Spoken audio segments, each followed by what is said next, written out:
Tidak ada yang lebih baik, tidak ada yang lebih parah dan lebih mengerikan dan lebih menyedihkan buat orang yang mau jadi sukses dalam hidupnya, apalagi seorang akademisi, dan ketimbang dihiraukan, lu bahkan dianggap nggak ada. Itu lebih menakutkan.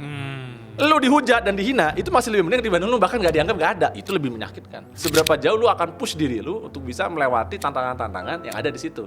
Dan sekarang kita balik lagi, kalau lu bahkan mau push diri lu hanya untuk game, kenapa nggak untuk yang real? Ya udah kan. Real game ya. Udah real game. Ini kan dunia ini kan real game ya kan. Iya.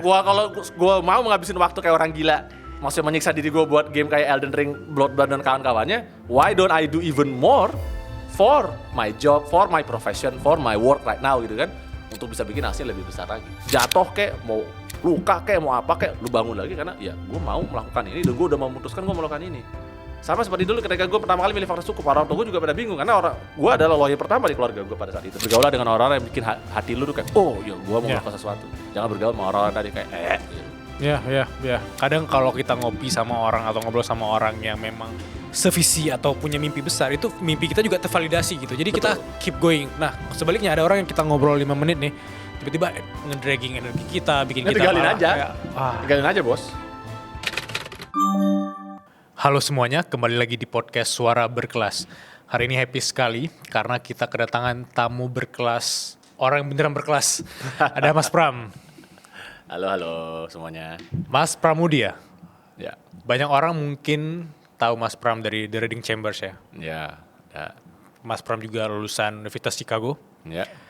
Tapi aku sendiri masih banyak yang nggak tahu tentang latar belakang Mas Pram sendiri gitu.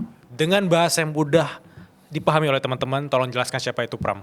Waduh, saya sendiri sebenarnya cukup sulit ya menjelaskan karena kebetulan banyak topi yang saya pakai gitu kan. Ya, jadi tapi kalau gua summary-kan itu dalam satu, mungkin kata paling tepat itu iconoclast. Iconoclast itu adalah orang yang gemar attacking your cherished belief. Jadi kalau misalnya lu punya satu keyakinan tertentu ya kan, kalau lu punya persepsi bahwa orang tuh harusnya kayak begini atau satu profesi harus seperti itu, nah I'm that kind of person. Dan gue dulu suka itu karena itu juga buku yang ditulis untuk menjadi judul biografinya Shinzo Abe, Perdana Menteri Jepang, The Iconoclast. Iya. Jadi pas gue baca sejarahnya biografi Shinzo Abe, ya mirip-mirip lah, tapi gue nggak tahu tuh dia mau berhasil seperti dia ya, menjadi korban pembunuhan senjata di Jepang itu. Tapi gini, jadi gue pengen topik kan, jadi gue managing partner di law firm di Umbra, gue ketua Iluni UI, terus gue juga kalau kata Viru, gue wibu puncak rantai makanan gitu kan. Kalau kata Eno Bening, gue Rikudo Senin gitu kan. Terus gue penggemar sushi, makanan-makanan Jepang. Ya gue sering bolak-balik ke Tokyo. Have a lot of relationship with the chefs bartender di sana. Terus kemudian gue juga suka fashion. Udah beberapa kali ke Paris Fashion Show. Dan gue juga praktisi bela diri kan. Gue juga ada tuh kalau lihat di Instagram gue di Prawakutavi juga ada tuh khusus kita wutang gitu kan. Jadi so a lot of things that I do in my life, dan satu hal yang mungkin kenapa gue bilang makanya gue cherish I'm iconoclast, karena tadi gue memang menentang adanya satu kategorisasi tertentu ya, kayak misalnya seorang corporate lawyer harus seperti apa gitu kan. Nggak ada seorang lawyer, kalau gue pergi misalnya ke Jepang atau kemana, orang nggak pernah percaya kalau gue itu bengoshi atau lawyer. Kira, are you an artist? No, I'm not. Terus atau ketika gue pergi ke restoran, are you a chef? Atau ketika gue ke bar, are you a bartender gitu? Enggak, no I'm not gitu gue bilang. Atau ketika gue pergi ke acara festival, are you a fashion designer? No I'm not. Tapi gue seneng karena orang nggak bisa menebak immediately apa profesi gue pada saat mereka pertama kali bertemu. Setuju. Itu. Gue ketika ngeliat lu pertama kali kayak, wah ini orang kayaknya visionaris banget gitu. Jadi ya itu makanya jadi gue dari semua itu gue suka itu, gue suka memilih pakaiannya mungkin nggak lazim gitu ya untuk beberapa orang gitu kan.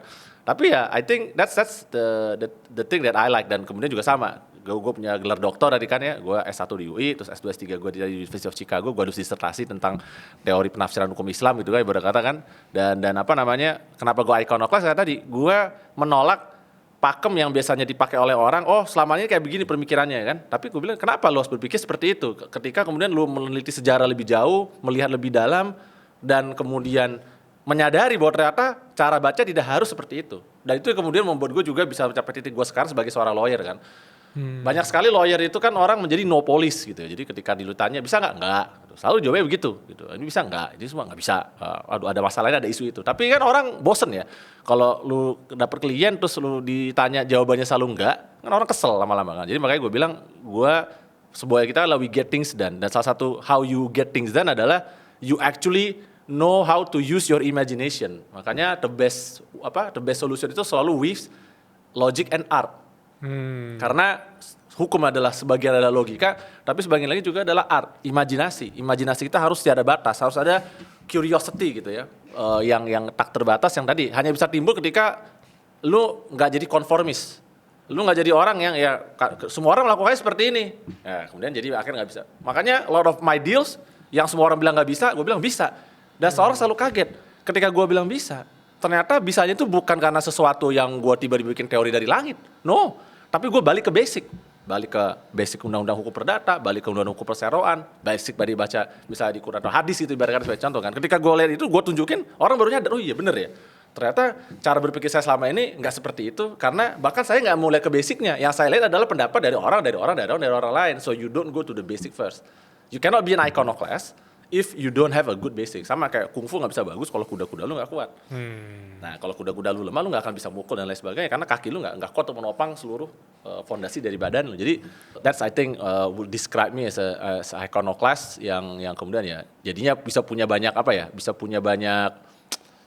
hal menarik sih dalam hidup ya. Jadi I feel like I'm blessed karena tadi ya bisa melakukan berbagai macam hal yang buat sebagian orang kayak how can he even do that gitu kan.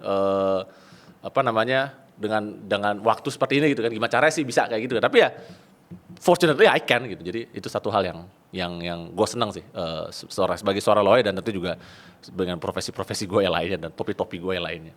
Ya. Aku mau masuk ke topi yang tadi sangat senang berimajinasi kali ya. Itu yang bikin orang-orang itu berkelas justru the way dia berpikir. Yeah.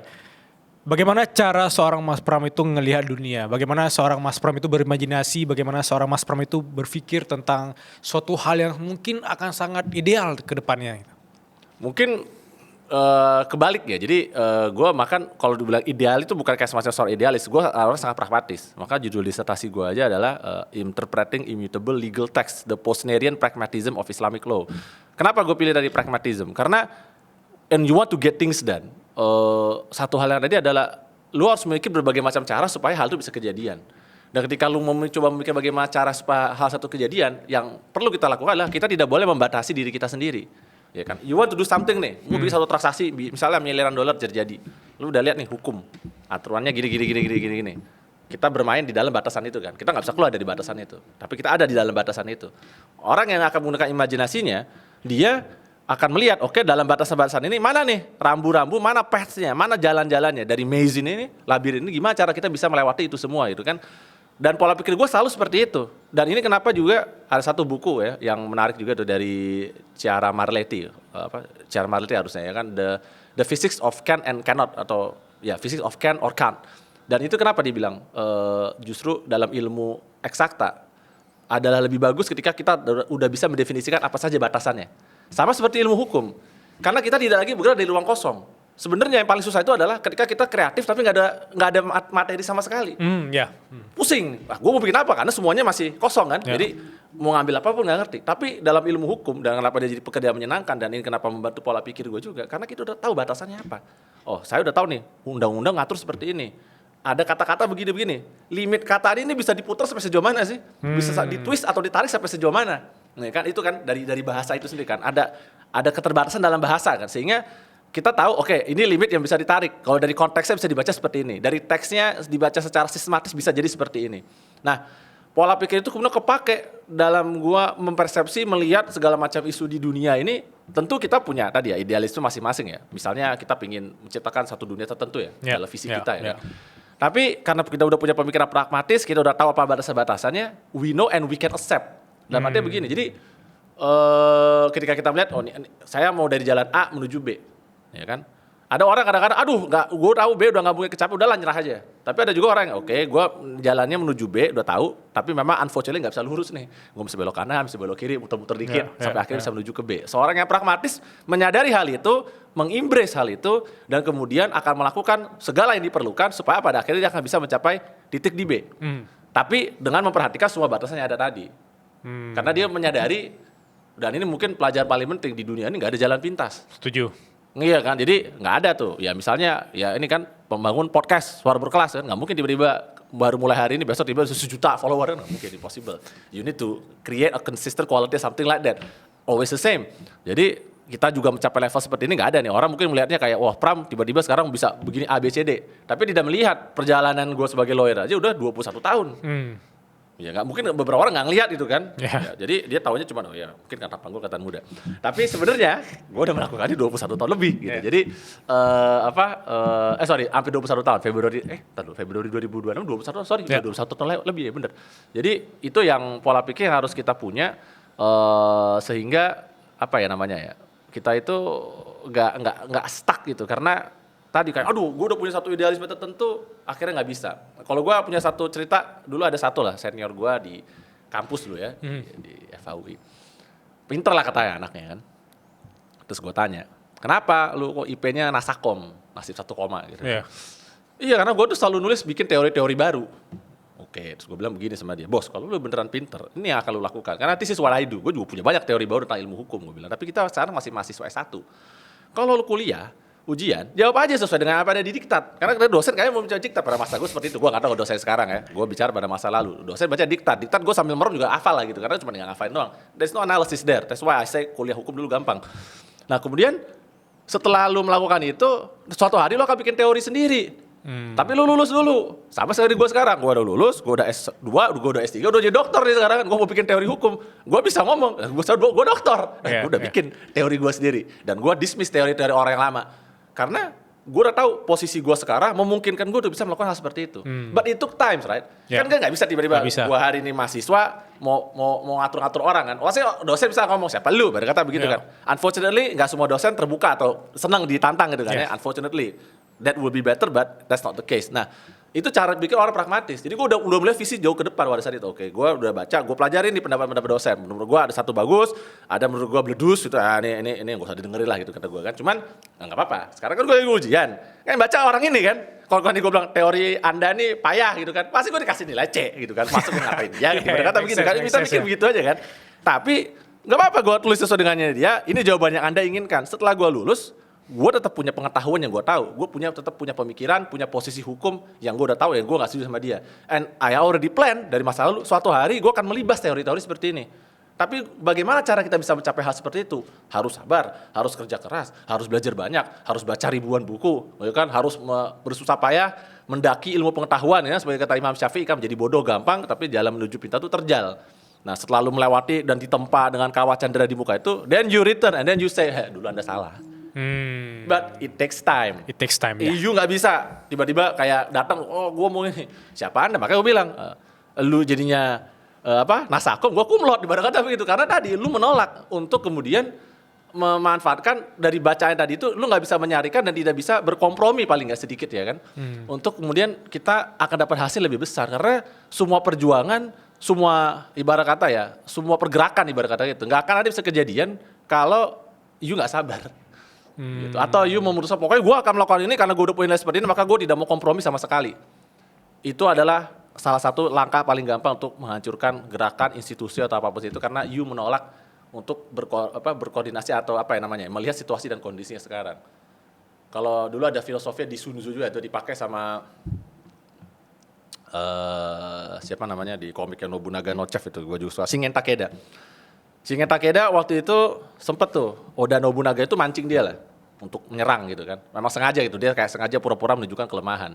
Tapi kata Shingen Takeda begini, ketika kita belum melihat satu kesempatan, maka kita akan diam seperti gunung, immovable dan tidak bisa dipindahkan sama sekali. Tapi begitu kita melihat angin bergerak, atau begitu kita satu kesempatan terbuka, maka kita akan bergerak swift like the wind. Cepat, tidak bisa dihentikan dan langsung menerobos. Nah, jadi setiap orang kan ada istilahnya ya, setiap orang ada masa, setiap masa ada orangnya ibarat kata begitu kan. Jadi salah satu yang kita lakukan adalah tadi melihat ini udah masanya gue atau bukan. Apakah gue ada tepat untuk masa yang itu atau bukan. Kalau memang belum ada, kita masih menunggu. Apakah kesempatan bisa tercipta or not, you will never know, right? But the point is you need to be ready when actually the opportunity come. Jadi ketika opportunity datang kita grab. Tapi ketika opportunity belum ada atau bukan saya tepat, jangan gerak terlalu cepat karena yang bisa jadi nanti malah lo akan kejebak. Makanya waktu itu Oda Nobunaga kesel di kisah itu karena dia bilang, sial gue belum berhasil menggerakkan Shingen, padahal gue pengen banget Shingen ini bergerak. Kalau dia bergerak gue bisa lakukan rencana lain-lainnya, tapi selama dia gak bergerak gue jadi terkunci. Nah, jadi itu gimana cara orang suatu gerakan itu dia memancing yang lain supaya bergerak dan lain sebagainya, dan itu yang membuat ya strategi kayak gini ini menyenangkan. Tapi ya tadi strategi dan sebagainya bisa berjalan kalau kita ini bisa pragmatis. Betul, kalau seperti kata Gen Oda Nobunaga di Nobunaga no Chef, and I really like it, I am the epitome of practicality. Itu semua pemimpin besar tuh pragmatis. Jadi nggak ada pemimpin besar yang menurut gue ya yang tadi yang keras kepala, pokoknya gue mau begini aja, terserah caranya gimana, pokoknya gue mau begini. Nggak ada, itu nggak sukses biasanya. Tapi kalau pemimpin yang akhirnya jadi besar dan melegenda sampai sekarang, I think from my reading sejauh ini orang-orangnya pragmatis semua. Good point, pragmatis. Dan aku sangat suka tadi ketika Mas Pram menjelaskan tentang menunggu gitu. Kemampuan untuk menunggu, kemampuan untuk sabar, terutama sadar bahwa tidak ada jalan pintas di hidup ini. Itu menurut aku mental yang harus dimiliki oleh anak 20-an sekarang sih. Ketika mereka ingin mengontrol masa depan, oke, aku ngerjain ini, which is tahun depan harus berhasil gitu. Itu yang bikin orang stres karena tidak sesuai dengan apa yang mereka impikan. Ya. Nah, mental menunggu seperti apa yang harus kita punya gitu? Menunggu itu harus sabar, bar banget. Ya sama kayak gue sabar menunggu One Piece tamat. Udah 30 tahun gitu kan. Kan gue punya 3 bucket list ya. Satu adalah gue melihat tamatnya One Piece. Kedua, gue akan mainin FF7 remake. Yang part 3, gue pas satu part 2 gue udah tamat, udah platinum. Gue pengen part 3 platinum juga. Sama satu lagi adalah menunggu Xenogears itu di remake dan gue bisa tamatin lagi dan gue platinumin lagi. Gue gak tahu tuh bakal kejadian atau enggak. Tapi gue sabar menanti. Dan kalau orang tanya juga, gue juga sabar menanti dulu pada saat gue mengambil dokter. Dulu gue udah pikir dokter lebih cepat tapi gak kesampaian. Karena gue kerja ya kan. Gue juga kemudian bikin kantor baru gue juga waktu umrah ya kan tahun 2017. Jadi gue harus mundur. Gue pengen jadi murid dalam di perguruan kungfu gue. Gue 5 tahun telat. Karena ya ada sebelum COVID sih gue. Tapi karena waktu gue pergi sekolah dan sebagainya, akhirnya gue gak balik ke tempat waktu, ke Indonesianya. Sehingga butuh waktu lagi buat diangkat jadi murid dalam. Ibarat kata begitu. Dan ada banyak lagi hal-hal yang promosi pengen gue dapetin, jabatannya pengen gue kerja di kantor dulu dan lain sebagainya.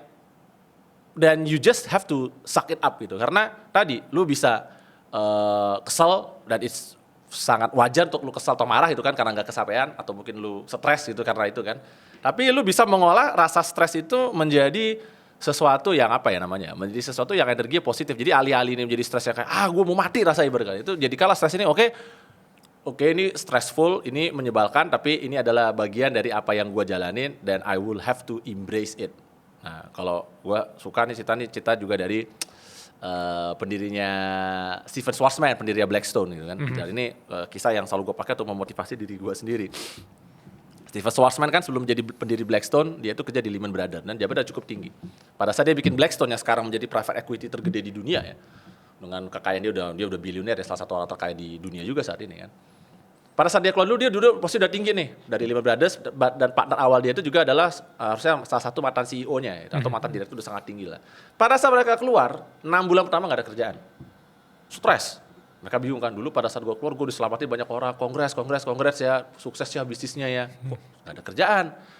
Dia diundang waktu itu udah 6 bulan, diundang lah dia ke sebuah perusahaan di Texas gitu kan, undang perusahaan ke Texas. Panas-panas, mobilnya mogok, tak kenapa jadi dia mesti jalan, keringetan itu kan sampai presentasi lah. Dia pikir dia mau dikasih mandat, mau kasih kerjaan kan sebagai ini kan private equity kan. Ternyata enggak, orang-orang itu enggak, kita nih cuma pengen kenalan aja. Soalnya kamu berdua ini kan terkenal banget nih selama ini di Lehman Brothers. Karena punya perusahaan sendiri, saya pengen kenalan aja, mati kan udah gue jalan jauh-jauh, udah kepanasan, kebakar, udah gue sekarang harus pakai duit sendiri, udah bukan duit korporat lagi karena I'm making my own company gitu kan. Dan kemudian gue dikerjain sama orang-orang, gak dikasih kerjaan. Terus dia pulang ya di New York lah, dia udah super stres tuh, bahkan mungkin udah kayak sampai tahap udahlah gue mati aja gitu kan dan lain sebagainya. Dia lagi makan, dia kena panic attack, dia tulis di buku biografinya. Terus tiba-tiba di titik yang udah sangat rendah itu, dia kemudian menyadari satu hal, sebentar. Kalau gue mati di sini, kalau gue gagal di sini, orang yang mau ngetawain gue tuh antri sampai ke pinggir jalan pengkolan. Iya.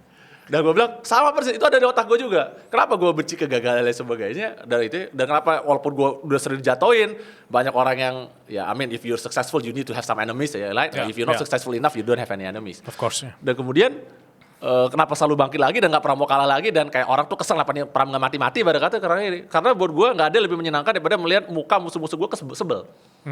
That's kalau dulu ada komiknya tuh ya, Safely Endangered kalau nggak salah. Jadi kan lu tanya, apa yang membuat lu bergerak? Ada money gitu kan. Kedua, changing the world for the betterment. Nah, tiga, make my enemies cry and prove them wrong. Nah, gua nomor 3. Karena menurut gua itu salah satu sumber energi yang paling panjang untuk membuat lu bisa bersabar. Karena percayalah, tadi sudah gue bilang kan, ada beberapa orang bahkan lu gak percaya kayak, ini si Pram ini kok bisa tahan banget ya, udah kayak begini, situasi seperti ini kok dia tahan aja terus kayak begitu gitu kan. Gue bilang, ya karena buat gue gak pingin ada orang ngetawain Pram gitu kan, kayak hihihi si Pram gagal gitu kan. Dan that is a very good motivation. Ya, again, you can always choose your own personal motivation, right? Gue nggak bilang motivasi gue ini paling benar. Cuman gue merasa ini yang paling beresonansi paling tinggi sama gue ya ini, gitu. Karena gue lihat, ini dia ini. Contoh yang membuat gue kayak, oke, kita mungkin ada setback, kita mungkin harus mundur sejenak, tapi kita nggak akan berhenti dan kita akan maju lebih jauh lagi, karena gue nggak akan membiarkan orang-orang tadi yang mungkin nggak suka, yang jadi musuh dan lain sebagainya itu puas gitu kan. Karena I think that's why bahkan the German kan create this kind of Schadenfreude kan gitu kan. Karena tadi memang Schadenfreude tuh menyenangkan gitu kan. Ngetawain orang gagal itu kan seru gitu kan. Ya kan udah lakuin aja. Cuman disitulah makanya orang yang menjadi bahan Schadenfreude itu yang kemudian punya motivasi. Oke, gue nggak boleh sampai ada orang Schadenfreude sama gue. Seneng ngeliatin karena kegagalan gue dan lain sebagainya. Karena pasti ada banyak orang yang ngantri. Nah, that's why you need to be successful. Karena kalau lu nggak successful, kalau kata Gary Becker dulu, tahu buku Freakonomics? Nggak tahu. Dulu ada buku Freakonomics, seperti terkenal banget ya. Dulu salah Stephen Levitt itu salah satu profesor di Chicago juga kan. Dan waktu di buku ditulis itu kayak pertama kali muncul buku ekonomi populer. Jadi dia mempopulerkan ada periset ditulis dengan bahasa sederhana. Dulu sempet tuh populer lah tahun 2010-an ya.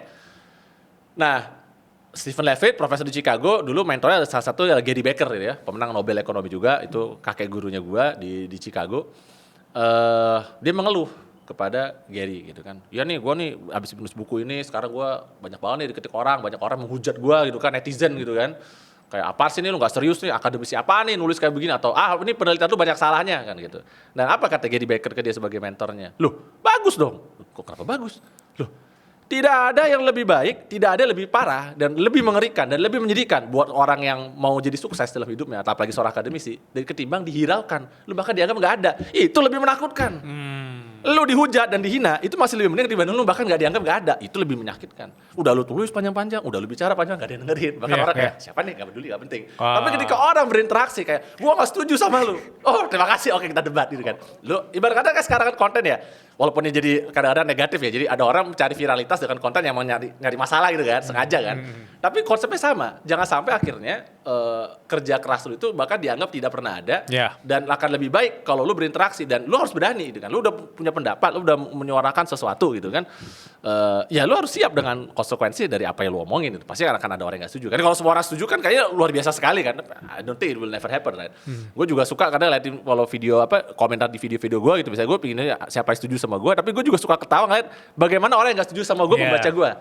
Relate ya. Ya itu ya kan, gue seneng ya kenapa nih orang ini kesel sama gue. Terus paling gue enggak. Tapi gue jarang nanggepin atau bahkan gak pernah nanggepin gitu ya. Kecuali maksudnya ini bisa jadi satu pelajaran yang baik ya. Tapi in general gue cuma baca suka ketawa aja kayak anjir nih orang-orang nih lucu-lucu juga ya netizen budiman ini kan. Tapi again for me that's still better ketimbang ya kita bikin konten atau kita bikin pendapat, kita bikin posisi hukum, kita bikin pekerjaan dan kemudian orang simply dismiss karena ya nggak penting si Pram nggak penting udah lewatin aja gitu. That's will be the worst case scenario and that's the part yang kita makanya mental sabar ini muncul. Karena tadi kita menghindari ada orang ngetawain, tapi juga menghindari jangan sampai orang nggak pernah nganggap kita ada. Which is why kita harus kerja keras untuk menjadi seseorang. Ya kan? Jangan sampai kita hidup, kalau semboyan gue selalu ngomong adalah you only live once, never settle for mediocrity. Jadi gue suka YOLO itu, cuma tambah sedikit gue bilang. Jangan YOLO-nya aja, YOLO only live once stop. Tambah lagi sedikit, never settle for mediocrity. Jangan sampai nanti lu lihat nisan lu gitu kan, kalau misalnya lu gagal mencapai keabadian, lu lihat di situ cuma tulisan ya ini Pram, udah gitu doang, nggak jelas siapa. Gue pikir kalau misalnya itu kan tulisannya adalah Pram, he was the best, berkata gitu loh. Jadi ada tuh tulisannya tuh bahwa he was the best itu. Jadi ya something yang membuat gue semua penderitaan dan kekesalan ini menjadi ada nilainya lah gitu kan, dan menjadi it's worth it ketika kita kemudian harus bersabar menunggu. Karena memang ini permainan mental lu sendiri, kayak lu main game yang Souls gitu kan, ya kan, Bloodborne, Dark Souls, Elden Ring gitu kan. Ya kan lu semua sebenarnya bertengkar dengan diri lu sendiri aja. It's you versus you ya. lu bisa selalu memilih untuk ya udah lu stop aja main ya kan, tapi kemudian lu memilih menyiksa diri lu sendiri sampai akhirnya lu menang gitu kan.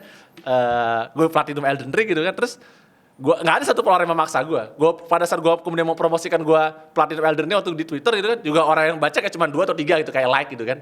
It's fine karena di saat itu kita memang lagi bertaruh dengan diri kita sendiri, seberapa jauh lu akan push diri lu untuk bisa melewati tantangan-tantangan yang ada di situ. Dan sekarang kita balik lagi, kalau lu bahkan mau push diri lu hanya untuk game, kenapa nggak untuk yang real? Ya udah kan. Real game ya. Udah real game. Ini kan dunia ini kan real game ya kan. Iya. Gua mau ngabisin waktu kayak orang gila, maksudnya menyiksa diri gua buat game kayak Elden Ring, Bloodborne dan kawan-kawannya. Why don't I do even more for my job, for my profession, for my work right now gitu kan, untuk bisa bikin hasil lebih besar lagi. Wow, harusnya itu menampar teman-teman yang butuh motivasi yang lebih jelas, lebih clear ya. Ini jelas banget tadi bahwa prove them wrong. Karena kalau lu per hari ini gampang banget nyerah, mereka benar dong. Mereka nggak wrong, mereka Kesel benar. Kesel gua sih. Mereka benar meragukan Pram, meragukan Bilal gitu kayak, oh ternyata benar selama ini dia setengah-setengah. Tapi kalau lu konsisten, walaupun ada jalan terjalnya, walaupun lu main game lu harus kayak restart lagi, tapi mereka tuh bisa sadar bahwa kayak gue salah deh, kayak tuh emang orang berkelas gitu. Ya.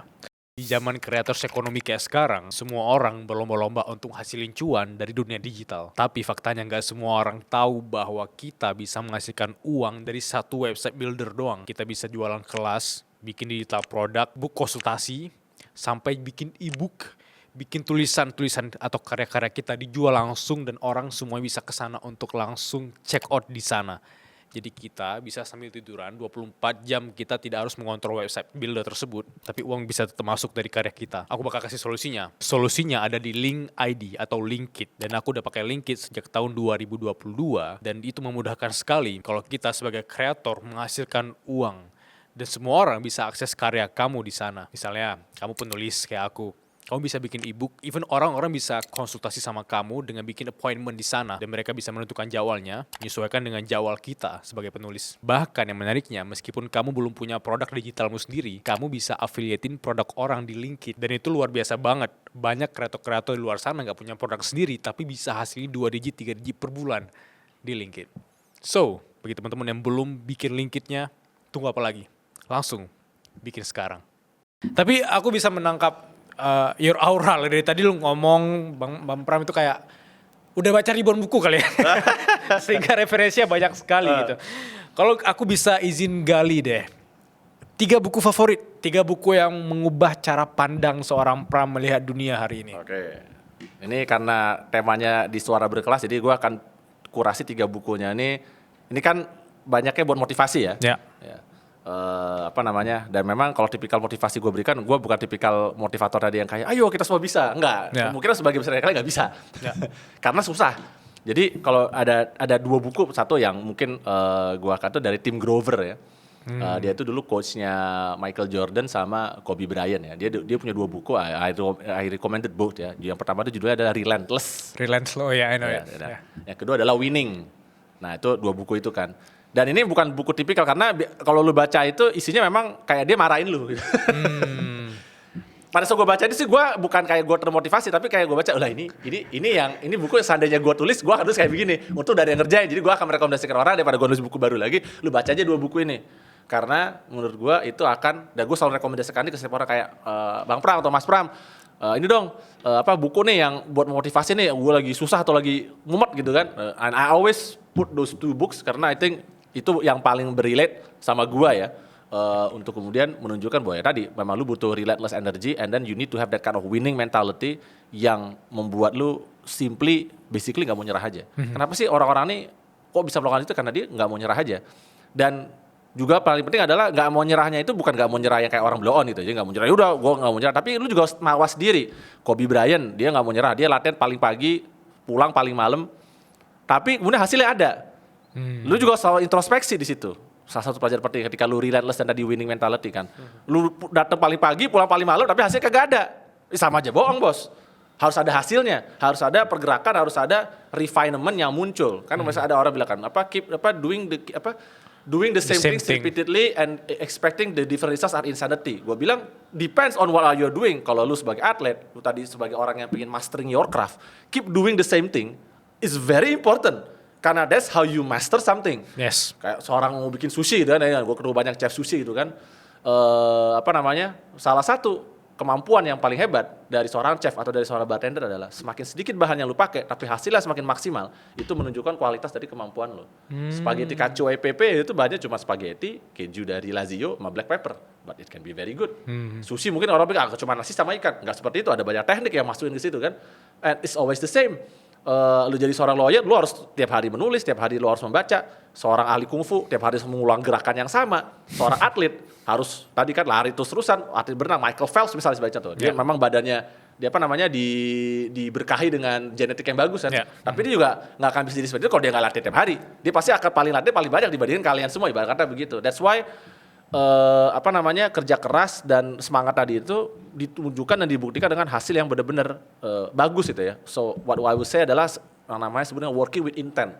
Ya kan, you can latihan punch, tapi kalau begini-begini doang sama satu jam nggak ada gunanya. Tapi pukulan lu intens, ya kan, with intent juga ya. Jadi selain intent, ya. Jadi lu tahu, gua mukul ini karena begini, arahnya seperti ini, tujuannya begini, and you do that repeatedly, dan the amazing will be the results will be amazing, karena lu tahu apa yang lu melakukan dengan semangat, melakukan dengan niat dan konsisten. Nah itu sebenarnya inti dari menurut gua relentless sama winning mentality dan pola pikir tadi. Jatuh kek, mau luka kek, mau apa kek, lu bangun lagi karena ya gue mau melakukan ini dan gue udah memutuskan gue melakukan ini. Sama seperti dulu ketika gue pertama kali milih fakultas hukum, orang tua gue juga pada bingung karena gue adalah lawyer pertama di keluarga gue pada saat itu kan. Jadi gak ada satu pun tahu profesi lawyer itu sebagai apa. Apalagi dulu tahun 2001 gitu kan. 2001 itu orang masih mikir lawyer itu mungkin kayak jadi tukang suap gitu kan. Gak mikir gitu kan ya, kayak kerja di pinggir jalan gitu kan. Tapi sekarang semua orang pengen masuk fakultas hukum gitu. Jadi perlu ada banyak hal yang mesti gue buktikan. Makanya salah satu alasan kenapa gue dulu belajar dengan rajin ya kan, dan gue pingin sukses ya, selain tadi gue harus mencari uang buat keluarga gue juga ya, maksudnya buat diri gue sendiri juga, tapi gue juga pengen membuktikan pada keluarga gue, lu salah kalau lu berpikir bahwa yang gue lakukan ini gue gak mikir. Gitu. Nah, buku ketiga yang gue akan promosikan itu adalah dan selalu gue ini adalah kisah hidupnya The Life and Times of Scrooge McDuck. Gak tahu. Paman Gober. Oh. Jadi kisah hidupnya Paman Gober menurut gue adalah salah satu hal yang selalu gue rekomendasikan karena itu adalah komik terbaik sepanjang masa buat gue ya.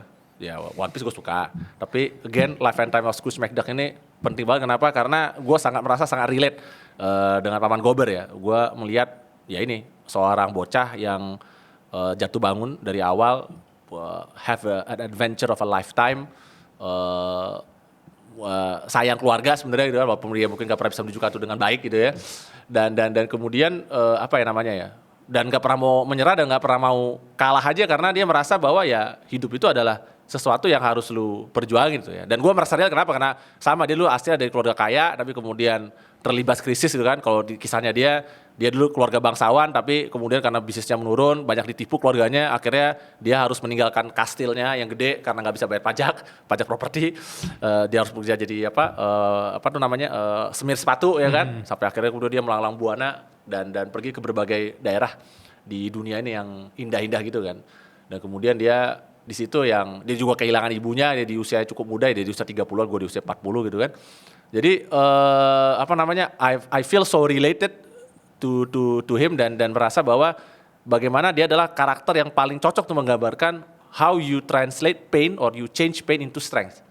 Ya kan, gimana rasanya, rasa sakit, rasa kehilangan, rasa kesal dan lain sebagainya itu alih-alih kita ubah jadi satu kekuatan destruktif ke diri kita, tapi menjadi satu kekuatan yang besar untuk menggerakkan diri kita untuk melakukan sesuatu yang besar gitu kan. Jadi itu yang gue pikir buku akan sangat gue rekomendasikan dan I think orang harus baca itu karena selain tadi lucu, menyentuh dan satu pelajaran penting juga. Yang paling berharga buat Paman Gober itu sebenarnya bukan duit, tapi memori.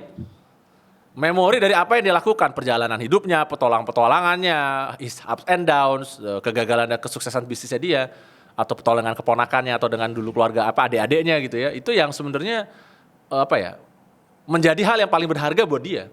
Dan itu sama seperti gue rasakan sekarang. Duit, of course, always important, ya kan? Nggak, orang ibarat kata kalau lu punya banyak masalah dalam hidup, duit menyelesaikan 80%. Jadi kalau lu gak punya duit lebih parah lagi kan, ibarat kata gitu. Tapi duit should be and always be an access in a sense bahwa dia itu adalah muncul karena you are really good at doing something. Yang kemudian bisa dijual lah ibarat kata begitu kan, atau bisa menghasilkan itu kan.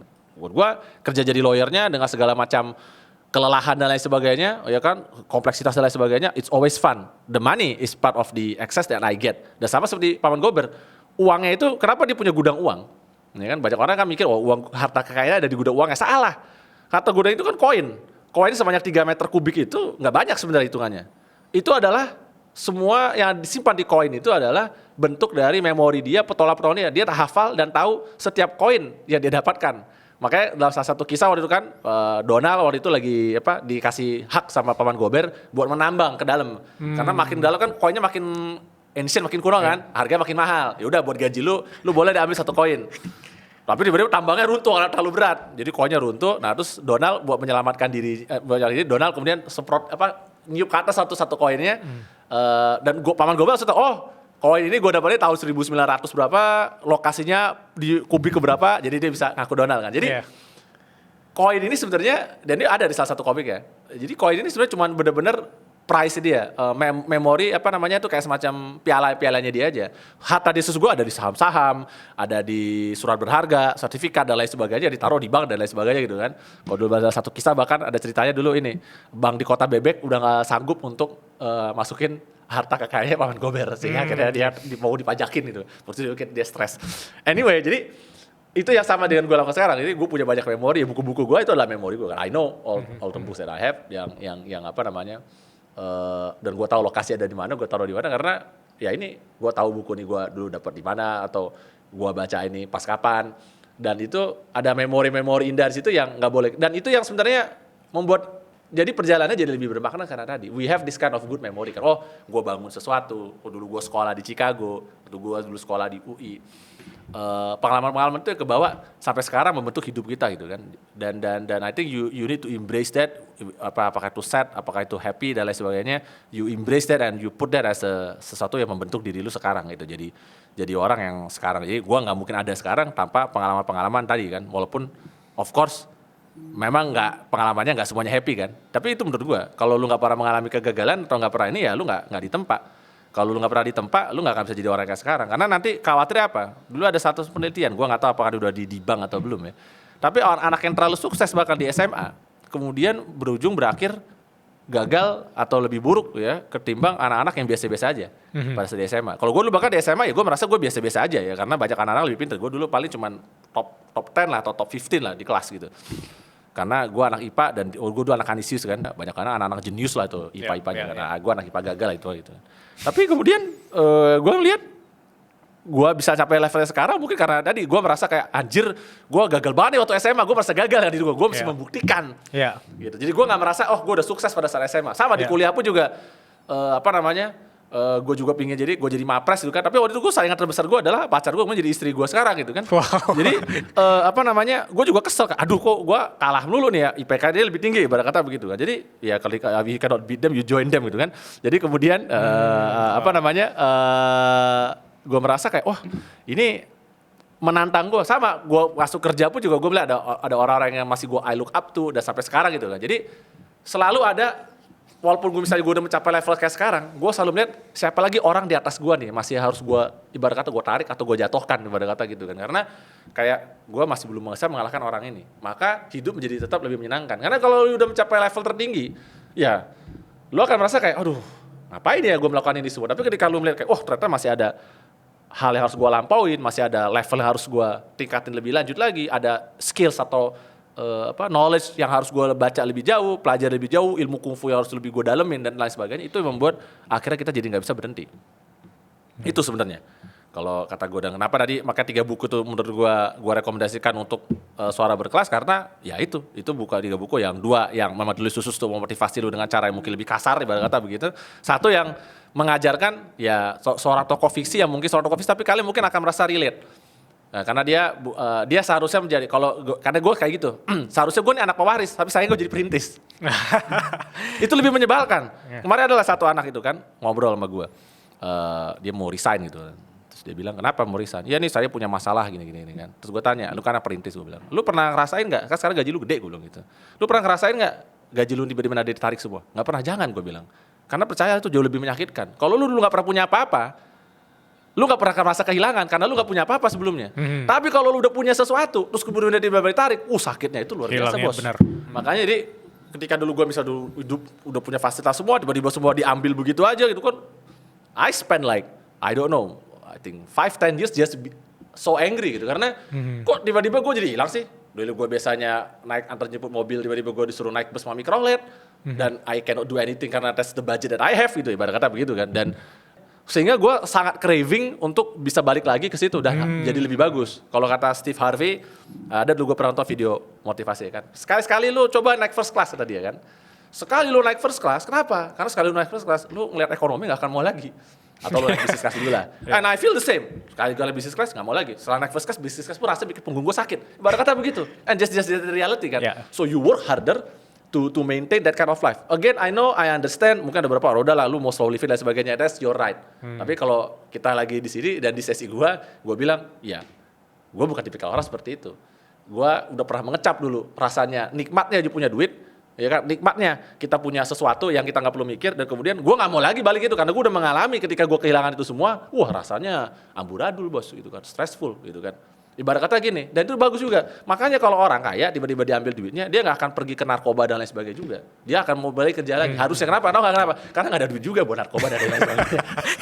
Iya juga. Jadi kayak, wah lu sok-sokan ini, aduh gue pusing, gue akan melakukan alkoholisme dan lain sebagainya. Orang gue punya duit, ya udah lupain aja. Jadi makanya yang lu lakukan adalah, oke, gue akan spend waktu dan ini untuk bekerja lebih keras. Wow, ya itu adalah salah satu fakta hidup kali ya yang banyak orang gak aware kayak kenapa ya dia mau naik bisnis kelas terus ya, karena emang udah ngerasain itu dan kalau cobain ekonomi kelas bisa jadi kayak kayak ada yang hilang gitu. I cannot do that anymore. Gue gak bilang gak mau. Wah, aku tadi ingin balik ke Paman Gober ketika cerita tentang setiap manusia tuh pernah ngerasain luka, pernah di fase titik terendahnya gitu ya. Tapi kan tergantung dari bagaimana kita menyikapi dan kita nge-embrace luka itu jadi pengalaman seru untuk kita kemudian level up gitu ya.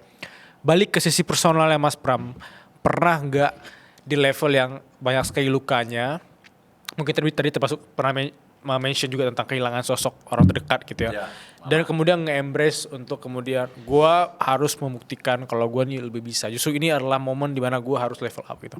Ya mungkin ya tadi ya, jadi kan memang krisis 97-98 itu ya yang paling berimpact ya. Karena tadi lah, jadi udah rumah gue gede, jadi rumah jadi dijual, terus kita jadi mesti nyewa rumah lebih kecil, dan kemudian akhirnya bahkan nyewa lagi rumah lebih kecil gitu kan. Itu satu udah kerasa tuh, pada saat gue masuk kuliah tuh gue udah kerasa tuh, udah gak bisa lagi nih. Makanya waktu gue juga insist banget masuk ke UI, karena waktu UI kan paling murah ya. Orang tua gue sebenarnya kamu gak masuk swasta, gue bilang kayak ada duitnya aja, gue bilang gitu kan. Jadi udahlah kita harus masuk, jadi UI atau harga mati waktu bahkan gue bilang, karena kalau misalnya gue gak keterima duit pasti gue mati, karena gak ada duitnya bos. Jadi gue harus cari universitas yang paling murah dan juga bagus. Dan waktu UI of course, sebagai ketua Iluniwi saya mengkonfirm itu sekalian promosi. But anyway, tapi kemudian pada saat kuliah itu juga gue udah mulai mikir kan, makanya dari semester 2 gue udah ngerancang, oke, harus lulus dalam 3,5 tahun. I don't have the luxury kuliah 4 tahun. Karena gue mesti lulus secepat-cepatnya gitu kan. Jadi harus 3,5 tahun. Kalau dulu bisa 3 tahun, gue akan 3 tapi gak bisa. Sayangnya waktu itu semester pendek hanya buat perbaikan nilai, jadi gak bisa ngambil mata kuliah baru. Jadi ya udah, gue lulus 3,5 tahun, libur 10 hari, habis itu harus dapat kerjaan karena gue jadi mapres kan. Gue insist banget tuh menangin mapres. Karena waktu itu dapat hadiah magang di kantor, yang gue cukup yakin karena gue seorang anak yang iconoclast, gue cukup yakin seandainya gue pakai proses biasa mungkin gue gak keterima. Tapi kalau gue pakai jalur mapres, ya kan jalur prestasi nih, ya udah dapat kan. Dan akhirnya gue kerja di situ kan sampai 13 tahun 9 bulan, sampai akhirnya gue bikin kantor gue sendiri. Nah, pada saat gue bahkan kerja di kantor lama gue itu, pas gue akhirnya ditawari kontrak setelah 4 bulan, gue ditawari lah kontrak kerja jadi associate kan. Gue pulang tuh, gue kasih tau orang tua gue, nih dapat nih dapat kerjaan ya, dapat my first work. Apa yang gue dikasih tau sama bapak gue, ya mulai hari ini kita nggak ada rumah karena udah nggak ada duit sewa, jadi udah nggak ada duit buat bayar sewa rumah, jadi kita sekarang pindah ke ruko. Itu aset terakhir keluarga kita waktu ruko kan, yang kemudian itu sebenarnya udah disita oleh bank juga. Jadi itu ruko udah disita oleh bank sebenarnya, dan bisa setiap saat dieksekusi, dan juga kita bakal diusir kan kalau seandainya itu. Jadi tapi entah kenapa beruntungnya kita adalah ruko jelek itu sampai tahun 2021 itu nggak ada yang beli. Jadi dari tahun 2005 sampai 2021 itu cuma berantem aja tuh, tapi nggak pernah ada kejual karena nggak ada yang mau beli itu. Jadi Akhirnya 1 tahun gue tinggal di situ kan. Jadi gue bahkan di masa itu, waduh tiap hari gue emosi, gue kesel banget karena gue bahkan gak punya rumah. Gue harus tidur di bukan kasur ya, ibarat kata ada kasur gue tipisnya setipis kertas gitu loh. Jadi kalau gue tidur kayak tidur di lantai sebenarnya. Yeah. Punggung gue sakit kan. Jadi di 1 tahun pertama gue kerja di kantor gue yang lama itu gue lebih sering tidur di sofa di kantor. Jadi gue nginep di kantor aja mendingan. Karena paling nggak zaman dulu AC masih hidup guys. 24 jam pada zaman itu ya. Nah, sekarang ke penghematan gitu kan. Ya, jadi pada masa itu gue enak tidur karena selain AC-nya enak, terus di kantor tuh banyak setan. Gue bilang, gue gak takut sama setan, gue takut sama kemiskinan, gue bilang gitu. Lebih serem ya. Gue lebih serem sama kemiskinan dan punggung gue sakit bos. Ya Allah, gue bilang capek udah kerja gue tiap hari berjam-jam. Terus habis itu gue disuruh tidur di kubikel gitu kan, di ruko kubikel gitu, jelek lah pokoknya lah. Terus jadi gue kayak aduh gila, this is not the life that I want gitu kan. I pikir dengan gue dapat gaji oke udah lumayan gitu kan, gue bisa lebih menikmati itu, enggak juga gitu kan. Gue juga mesti mikir dan sebagainya kan, sampai kemudian akhirnya setelah 1 tahun ya ekonomi kita membaik, kita bisa sewa rumah lagi, ya pindahlah lebih jauh lagi daripada rumah gue sebelumnya dulu. Jadi kalau dulu gue di Kebon Jeruk Intercon, ya kan rumah orang kaya tuh, terus pindah ke blok yang buat lebih ini, terus gue pindah ke Meruya Ilir yang jauh banget di ujung. Karena gue bilang ini udah ujung Jakarta Barat, ujung-ujungnya Jakarta Barat ibarat kata gitu kan. Oke, fine, I do it gitu kan. Jadi lu bayangin juga waktu gue kuliah itu, gue tiap hari hidup gue habis 4 jam atau 5 jam di jalan. Karena gue jalan dari Meruya ke Depok. Setiap hari, itu kan 2 sampai 2,5 jam pakai bus sama microlab gitu kan. So it's really tough dan capek gitu. Makanya gue bilang, gue gak mau lagi, gue udah pernah merasakan itu dan gue gak mau lagi naik kendaraan umum. Sesimpel karena, ya mohon maaf, gue udah tahu rasanya kayak gimana dan it's not fun. And I appreciate ada orang-orang yang sampai sekarang juga masih melakukan itu, ya gue ngerti gitu. Jadi lu gak perlu ngasih tahu gue bagaimana gak enak kayak gitu. I understand the feeling gitu kan. And that's why I work really hard karena gue gak mau merasakan hal seperti itu lagi. Jadi itu yang di titik itu yang tadi gue bilang kan di tahun 2005 ya gue mulai kerja itu kan. Jadi 2005 sampai 2006 itu yang menurut gue tuh titik rendah banget karena kayak wah gila nih gue bilang nggak bener gitu ya. Oh kayak begini amat sih hidup gue kan. Jadi ya marah-marah dulu lah gue. Tapi tadi gue mengubah ya udah gue kerja lebih banyak, gue spend more time in the office. Gak tadi gue nginep ya kan, tinggal bawa baju, mandi di kantor juga, udah enak juga itu kan. Jadi udah gue tidur di sofa dan lain sebagainya. Ya udah, I embrace that kind of life, work sampai akhirnya sekarang kita ngebangun kantor gue sendiri dan bisa mencapai level kayak sekarang gitu kan ya. Ya bisa pergi ke fashion show dan sebagainya, makan sushi kayak gitu dan sebagainya. Tapi it's always starts gitu. Zaman dulu gue makan selalu di Sushi Tei, tapi sampai gue bilang gue nggak bisa lagi makan di Sushi Tei. I'm sorry gitu kan. Rasanya udah nggak. I just cannot do it gitu kan. Tapi tadi hidup lo harus selalu naik level. Lu udah pernah ngerasain, jadi lu udah pernah ngerasain di atas, lu turun ke bawah, kemudian lu naik dan harus lebih tinggi lagi daripada sebelumnya. So di satu sisi gue nggak regret ya, mungkin adalah pikiran gue kan dulu tuh rencananya harusnya tahun 96 PT gue tuh punya laundry. Harusnya PT gue tuh laundry itu IPO harusnya. Laundry, gue laundry dry cleaning laundry. Nah harusnya tuh IPO dan bahkan dulu bapak gue tuh rencananya bahkan mau pakai kantor kemudian gue kerja. Tadi dia mau pakai itu kantor itu buat jadi lawyernya buat IPO-nya kan. Gue mikir kalau seandainya dulu tuh IPO tuh sukses ya tahun 96 ya. Gue kaya, mungkin gue sekolah bukan di Indonesia, gue sekolah di Amerika gitu kan. Sekarang gue mungkin di New York gimana kan gitu kan. Never know. Cuman so gue pikir I think I have no regrets bahwa ya gue punya hidup kayak sekarang ini dan khususnya sekarang ya karena gue udah mengalami rasanya ketika apa dari lu punya privilege lu punya tuh diambil semua. Tapi satu memang privilege yang alhamdulillah nggak hilang adalah privilege otak. Privilege punya orang tua yang peduli dengan pendidikan gitu kan. Jadi dia investasi lah paling enggak gue mau punya duit atau nggak punya duit, anaknya harus pinter-pinter nih. Ya kan, adik gue, kita punya kesempatan sekolah yang bagus-bagus. Ya kan, dulu kita dapat beasiswa, ya kan. Gua S2, S3 juga dapat beasiswa dari kantor, ya kan. Itu juga dari kampusnya sendiri kita dapat. Jadi itu yang kemudian membantu bisa mencapai ke titik yang sekarang gitu kan. Kalau gua nggak punya privilege tadi otak itu ya mungkin akan lebih sulit ya kan. Yeah. Tapi karena kita punya ini, walaupun akhirnya duitnya ditarik, kesempatan untuk ininya maju ada. Dan privilege satu lagi dari ibu gua juga ya. Ibu gua adalah tiger mom gitu kan. Jadi dia tipikal orang yang ibu-ibu yang anaknya nggak boleh kayak secondary rank itu nggak boleh gitu kan, walaupun kan stres ya. Cuman ya ibu gua begitu. Jadi itu juga itu satu privilege lagi. Lu punya orang tua yang tepat ya, punya ibu yang tepat sehingga dia memaksa lu untuk maju gitu. Kalau misalnya ibu gua bukan itu mungkin gua juga udahlah. Embrace aja lah, udahlah miskin-miskin aja gitu ya. Tapi kan karena ibu gua sangat high class ya, dalam artian high class di dalam sangat melihat bahwa anaknya itu harus sukses, sangat melihat bahwa anaknya itu harus punya pendidikan tinggi. Jadi ya akhirnya kita bisa mencapai level yang sekarang. So that I think the biggest privilege is having a good parent and having a good education ya, yang kemudian akhirnya membuat gue jadi punya resilience, relentless yang sangat tinggi tadi seperti itu. Jadi karena gue dari kecil dididik untuk nggak pernah boleh kalah lah ibarat kata begitu kan. Jadi ya akhirnya tertanam di otak gue, ya udah gue harus menang, harus winning tadi kan ya kan, dan harus relentless. Ya.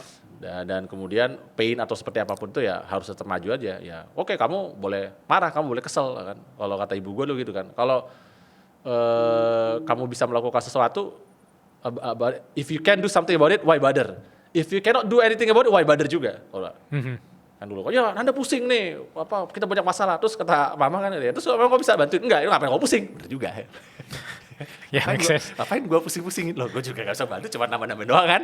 Cuma berantem sama orang tua, berantem kesel, tapi gak ada dia juga kan. Jadi itu kemudian gue jadikan salah satu filosofi itu juga. If you can do something about it, why bother? If you cannot do anything about it, why bother juga.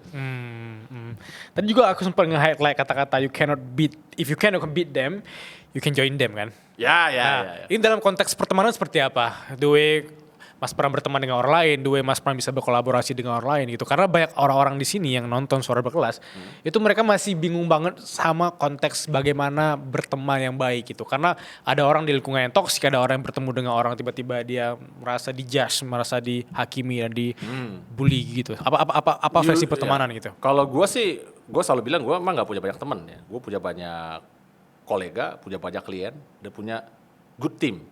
Jadi gue bikin my own team gitu. Karena menurut gue pergaulan itu memang sangat penting. Dan artinya begini ya sama, gue punya banyak klien timbul dari pergaulan yang karena gue memilih gitu kan. Gue mau cari orang-orang yang bisa mengamplifikasi kemampuan gue. Kalau lu bicara, berkata begini. Jadi kalau lu sekarang memilih orang, lu tahu udah tuh orangnya toksik, orang ini kerja cuma ngomongin orang lain, orang ini kerja cuma menggosip, tapi nggak ada hasilnya, ya ngapain? Mungkin kalau sekedar buat sekali-sekali ketemu, oke lah ya buat lucu-lucuan gitu kan. Tapi in general gue nggak akan mau membuang waktu gue. Kenapa gue bisa tadi salah satu, kenapa gue bisa mencapai level seperti sekarang? Because I don't spend my time kongko-kongko. Hampir nggak pernah kongko-kongko sama orang lain gitu. Jadi paling kalau itu kerja karena bisa gue lunch atau dinner sama tim gue gitu kan.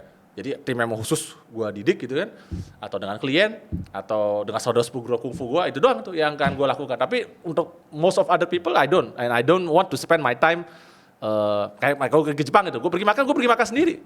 Gue nggak mau sama orang-orang lain. Gue lebih seneng nggak ada yang tahu gue just meet with the chef ya dan lain sebagainya. Because that is my me time, my 2,5 jam waktu gue yang gue pakai buat gue bisa relax dan dengan diri gue sendiri memikirkan berbagai macam hal. Dan ini menurut gue penting. Karena kalau lu milih teman yang salah, ya, lu akan ketarik. Ada satu dulu generasi kerja itu kan akan rusak karena ada satu orang yang toksik atau yang rusak. Itu salah satu yang makanya gue larang banget di kantor gue di Umbra itu kan. Gue bilang ada satu aja gue nemu orang toksik yang mau dragging orang lain. Misalnya dia kalau misalnya ada orang mau kerja bagus malah di ngapain sih lu kerja keras, atau misalnya dia mau maju atau dia mau belajar lebih baik terus dibubuin, cepuin atau apa gitu kan, itu pasti akan gue pecat. Makanya kita nggak ada orang-orang seperti itu. Karena gue mau orang yang bisa kerja kompak, satu tim saling dukung. Udah kalian nggak perlu saling nusuk dan lain sebagainya karena raja terakhirnya gue. Oke? Nggak ada gunanya lu semua itu berkomplot saling menusuk karena I don't give a shit gitu. Karena buat gue cara menjilat terbaik di kantor kita adalah kerja dengan bagus dan hasilnya oke. Udah that's it. That's the easiest way to lick our ass. Lu kerja yang bagus, kerja yang benar, deliver, dan lu pasti akan dihargai. Nah, jadi nggak akan ada waktu tuh makanya nggak akan ada waktu buat office gossip dan lain sebagainya karena nggak ada gunanya juga. Mereka tahu nggak ada gunanya gitu. Mereka harus selalu bersatu setiap hari untuk bisa mengalahkan raja terakhir. Gitu. Kata begitu. Jadi itu yang gue buat dan gue harapkan kalau buat para pendengar ya itu don't waste your time with community yang menurut kalian tadi ya ngejudge atau nggak ini. Kalau kalian mendengar komunitas misalnya, gue punya ide nih, ayo gimana kita kolaborasi, ayo gimana kita bisa saling support, ayo gimana kita saling bantu, atau gue mau kenalin lu kayak ini, that's a good community, you should continue. Dan ini. Itu mah nggak perlu, you just wasted your time. Dan kalau gue bilang interaksi sama orang-orang seperti itu ya sama interaksi sama dementor gitu. Jadi I think it's just waste of your time and actually push yourself to lower bottom gitu karena lu nggak happy dengan ketemu dengan orang seperti itu dan nggak perlu khawatir kayak gini, manusia ada 8 miliar sekarang kan. Benar. You will find other people, don't worry about that. Lu nggak akan pernah ada orang yang benar-benar bisa sendirian. Or you can always go I don't know you've pet, kalau gue suka kucing gitu kan. I can always go talk with my cats gitu kan. Jadi ya that's fine for me. Ketimbang gue harus ngobrol sama orang kayak orang ngomongin apa sih gitu kan, kayak nggak penting gitu. So itu kalau gue ya. Jadi itu salah satu hal yang mungkin akan apa ya? Ya gue sangat menyarankan don't waste karena memang pergaulan itu matters. Pergaulan itu matters ya. Jadi bergaul dengan orang-orang yang bikin hati lu tuh kayak oh ya gue mau melakukan sesuatu. Jangan bergaul sama orang-orang tadi kayak gitu. Ya. Kadang kalau kita ngopi sama orang atau ngobrol sama orang yang memang sevisi atau punya mimpi besar, itu mimpi kita juga tervalidasi gitu. Jadi kita keep going. Nah, sebaliknya ada orang yang kita ngobrol 5 menit nih, tiba-tiba ngedragging energi kita, bikin kita tinggalin malah aja. kayak, Tinggalin aja, Bos. Why bother? Balik lagi ya. Why bother ya. Gimana? Seru banget kan episode Suara Berkelas hari ini? Nah, salah satu semua kesamaan narasumber Suara Berkelas yaitu mereka gak pernah malu jualan. Mereka pede-pede aja tuh jualan produk atau jasa mereka. Bagi kamu yang mau jualan kelas, jualan produk, jasa, ada satu fitur di Linkit yang bagus banget, namanya Link Appointment. Ini cocok banget untuk konsultan, mentor, coach, dan freelancer. Ini mana gak ada lagi tuh kata-kata kayak kapan ya jadwalnya, jam berapa ya, tanggal berapa ya. Di Link Appointment kau bisa atur jadwalnya, bayar di muka, dan kamu akan dibantu karena dia bakal otomatis langsung masuk ke kalender kamu. Dan kamu bisa atur jam kerja, durasi sesi, harga, bahkan jenis layanan. Jadi gak ada tuh kata-kata kayak PHP. Gak ada pembatalan sepihak dan gak capek lagi ngejar sesuatu yang gak pasti. Kalau kamu belum pakai Linkit, aku sarankan pakai. Dan kalau kamu udah pakai Linkit tapi belum pernah cobain fitur ini, kamu ngelewatin satu fitur yang sebenarnya memudahkan hidup kamu. 3 pertanyaan Mas Pram dari teman-teman Suara Berkelas. Pertanyaan pertama dari Seruni Vira. Dia nanya, apakah bela diri itu berpengaruh banget bagi hidup Kak Pram sendiri? Karena aku mencoba latihan bela diri, tapi masih banyak orang yang bilang, itu gak penting, kalau berantem mah berantem aja. Ya penting dong. Jadi gini, berantem. Memang kita dilatih bela diri itu untuk memang menghabisi lawan. Ya, jadi itu satu hal yang diajarkan di utama. You train this, then you will be able to kill someone, ibarat kata begitu. Tapi that's not the true point. Itu kayak tadi manis gue bilang ya. Money is just an excess of the experience and work that we do. Yang paling penting sebenarnya adalah disiplinnya. Seberapa disiplin lu untuk setiap hari berlatih? Gue tiap hari berlatih, ibarat kata gitu kan. Dan apa namanya, itu yang bisa membuat gue masih muda seperti sekarang. I think. Setuju. Iya kan. Gue udah. Tadi keren 30-an loh. Gue udah harus 40. Gue udah mau 43 tahun ini. Jadi kenapa gue bisa kayak begini? Salah satu gue akan berkontribusi dari latihan kungfu gue yang gue lakukan secara rutin ya. Dan jadi juga itu membantu otak gue untuk tetap sharp ya. Karena gue bahkan kadang nggak segan misalnya sambil conference call itu gue kuda-kuda dan gue berlatih kan, kita kan sekarang banyak video call aja kan, kita bisa mati videonya kan. Jadi gue bahkan bisa tuh sambil latihan seperti itu karena I think it keeps my mind sharp dan kedisiplinan yang timbul dari rutinitas yang udah kita buat. Jadi lu tahu setiap hari lu harus melakukan hal ini dan itu akan berimplikasi sama pekerjaan. Karena ketika lu udah mesti set waktu nih buat ini kan. While you also have other jobs to do dan lain sebagainya kan. Jadi lu akan disiplin dengan sendirinya untuk mengatur waktu lu untuk yang lainnya. Dan lu akan lebih menghargai, oke, sekarang gue pakai buat apa nih? Gitu. Of course you need time to sleep and break ya. Itu pasti penting. Cuman karena lu udah tahu ada satu yang mesti lu sisihkan untuk bela dirinya, ibarat kata begitu, lu juga akan lebih mawas diri dengan waktu-waktu yang akan lu pakai. Nah, lu bisa tuh mulai tuh, kok gak penting gua. Ini jajan-jajan gak penting, udahlah gak perlu ya kan. Atau cuman terseduh-seduh merenungi nasib diri gitu kan. Nah, itu juga bisa lu skip. Karena lu tahu, oke, gua harus punya waktu, gua set up buat ini. Gitu. Kita ke pertanyaan kedua. Pertanyaan kedua dari Hafiz Run. Selama ini kalau ada kasus hukum atau ketidakadilan di Indonesia, kenapa kita fokus selalu kepada satu orang doang? Kita serang satu orang doang. Padahal masalah aslinya itu ada di sistem hukum sendiri. Kasih insight dong Kak. Ya, insightnya itu adalah memang karena seperti kata Stalin, yang gue suka banget kata-kata Stalin ini, bukan gue penggemar Stalin. Tapi kata-kata Stalin adalah the death of someone is a tragedy, but the death of millions is just statistic. Nah itu kenapa orang selalu bikin cerita ketika dia menghadapi masalah, salah satu strategi yang sering dipakai adalah memang memfokuskan hanya pada satu orang. Karena itu menjadi lebih menarik. Orang jadi berpikir, oh iya ya. Tapi dia jadi lupa untuk yang sistemik ya. Karena begitu jadi sistemik dia hanya statistik. Orang jadi enggak, begitu lu tarik itu kisahnya, begitu lu jadi muka tanpa muka lagi ya. Tanpa individu, tanpa pribadi, tanpa kepribadian dan lain sebagainya. Itu menjadi satu kisah yang ya nggak semua orang akan tertarik untuk membaca atau melihat gitu kan. Makanya lebih gampang diskusi One Piece karena lu bisa membayangkan karakter-karakternya kan. Mungkin teori-teori politik yang abstrak di belakang One Piece-nya. Atau lebih gampang membahas itu kalau lu padukan lagi dengan tadi One Piece itu kan sebagai suatu analogi atau sebagai suatu fabelnya ibarat kata begitu untuk menggambarkan keribetan dan kerumitan yang timbul dari sistem politik yang kompleks. Hukum itu sangat kompleks, saudara-saudara, and that's why I really love law ya. Dan untuk bisa melihat seperti itu, kita harus bisa memahami dan mengerti apa interkoneksi atau interrelasi yang sangat berjalin berkelindan lah ibarat kata begitu kalau kata gue ya. Dari dari berbagai aspek yang lu mau melakukan penegakan hukum, lu mesti lihat versi APH-nya seperti apa, pelakunya seperti apa, terus kemudian lingkup ekonominya juga seperti apa, suasana perpolitika, suasana kebatinan seperti apa, dan nggak semua orang mau atau senang memperhatikan seperti itu, bahkan mungkin udah lelah duluan untuk dia melihat seperti itu kan, sehingga akhirnya dia udah dia melihat ini gara-gara satu orang nih, atau dia hanya melihat ke dalam satu kasus ini tanpa kemudian, makanya justice by virality gitu kan, seringkali seperti itu kan, karena tadi. Dan sebenarnya kalau boleh gue bilang, I think a lot of Indonesian people actually already feeling bahwa sebenarnya memang ada satu permasalahan yang harus diperbaiki dalam sistem hukum kita. Cuman ini kalau ada ilmunya lagi namanya public choice ya. Public choice itu adalah dia ilmu yang menggabungkan pendekatan hukum, ekonomi sama politik dalam satu paket. Jadi dia melihat tadi kan, misalnya nih kita melihat, aduh ini gue harus memperbaiki undang-undang. Secara teori undang-undang yang bagus harusnya bentuknya begini. Tapi kan kita harus mikirin juga, ketika kita melakukan satu perubahan dalam satu undang-undang, kan akan ada terimpact. Siapa yang akan terimpact oleh undang-undang? Siapa saja subjek-subjek dan objek-objek yang akan terimpact? Itu mesti kita pikirin kan. Misalnya lu mengubah undang-undang yang akan mengubah kewenangan polisi sama kejaksaan sebagai contoh. Apakah polisi atau kejaksaan akan diem aja bisa kewenangan mau gue ambil nih? Katakan secara teori itu lebih bagus. Tapi kemudian mau diambil, sekarang dia punya. Karena sama kayak seperti gue bilang kan, kalau lu udah punya satu kewenangan, lu udah punya satu kuasa, lu udah punya harta tiba-tiba diambil, kesel gak lu? Yeah. Kesel. Yeah. Nah itu yang mesti kita pikir, bagaimana misalnya meyakinkan, bagaimana cara kita tadi makanya harus mencari koalisi yang cepat, yang tepat gitu ya, sehingga kita bisa meyakinkan suatu perubahan. Dan memang ini kerjaan yang gak gampang. Ada tuh beberapa orang juga DM gue, Mas itu gimana? Coba jelaskan permasalahan di negara ini dalam satu poin itu kan. Gue bilang gak bisa. Karena nggak usah di Indonesia, di negara kecil pun juga permasalahannya banyak. Di satu organisasi aja pun permasalahannya juga kompleks, nggak bisa hanya dengan satu kata, baru kata begitu. Kita bisa mendefinisikan diri kita dalam satu kata mungkin, karena kita hanya satu manusia. Tapi begitu kita bicara negara dengan ratusan juta orang, ya sulit gitu. Jadi now you understand, I hope ya kan, kenapa kadang-kadang orang suka menggunakan satu cerita ini sebagai satu pemicu ya, atau bahkan sebagai satu pengalihan.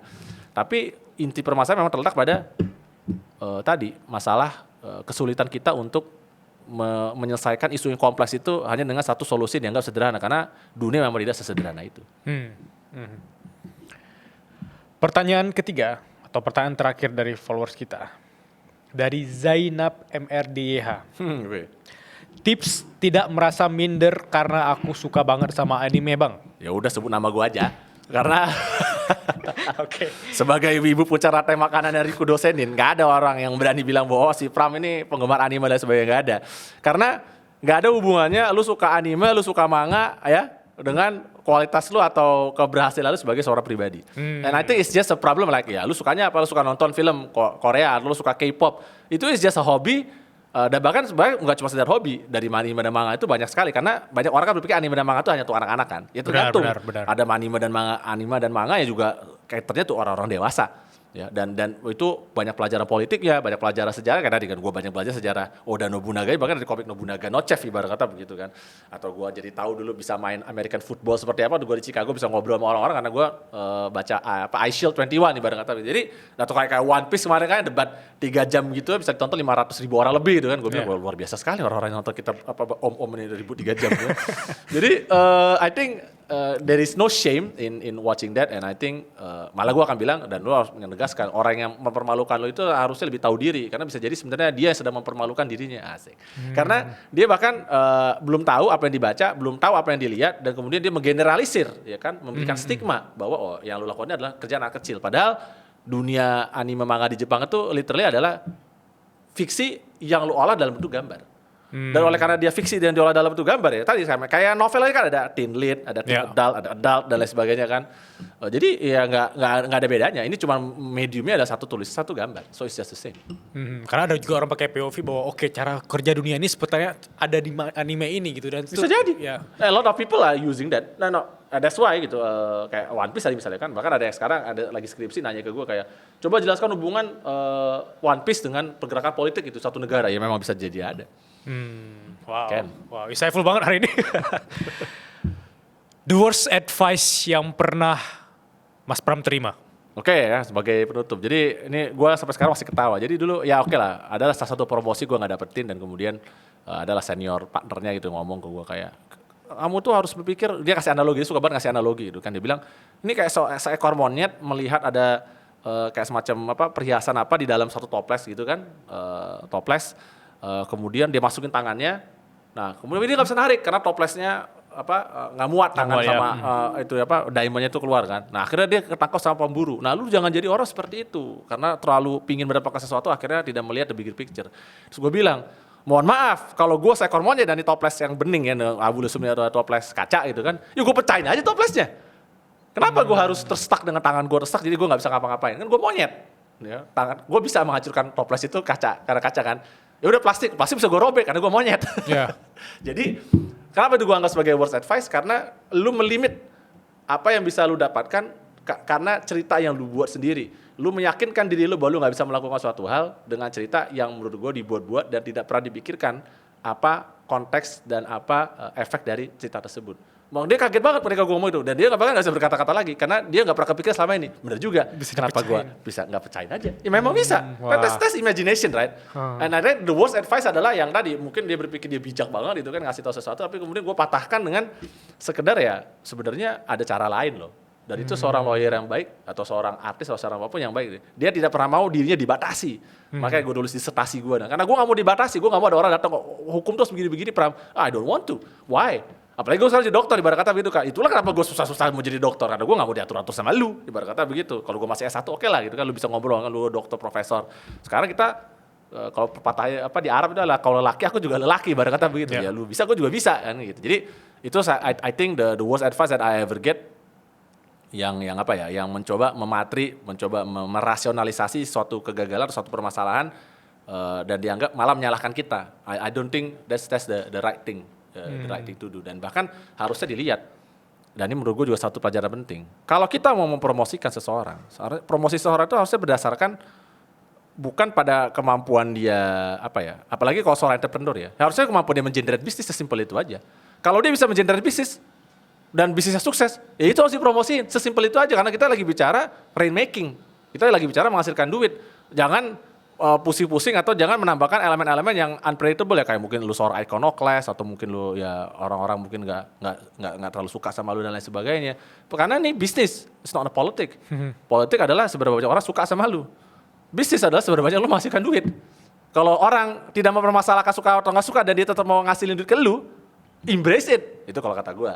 Jadi gue tipikal orang yang melihat, karena gue pragmatis kan, kita harus melihat, kita lagi bicara politik kah, bisnis kah, hukum kah, ekonomi kah, charity organization kah gitu kan. Itu different culture, different interest, different approach gitu. Jadi itu yang I think ya, jangan pernah ngasih advice ke orang yang nggak relevan atau nggak sesuai dengan institusi atau apa yang lagi kita bangun ya. Dan sangat berbahaya untuk melimitasi ya, diri melimitasi sendiri. apa dari ada bisa diri kan, solusi kan ya. Karena kalau bikin cerita kan lu melimitasi diri sendiri, lu gak kepikir ada solusi lain. Kan malu digituin. Ya, wow. Terima kasih banyak Mas Pram, suara berkelas. Sehat terus. Siap. Makasih semuanya. Terima kasih.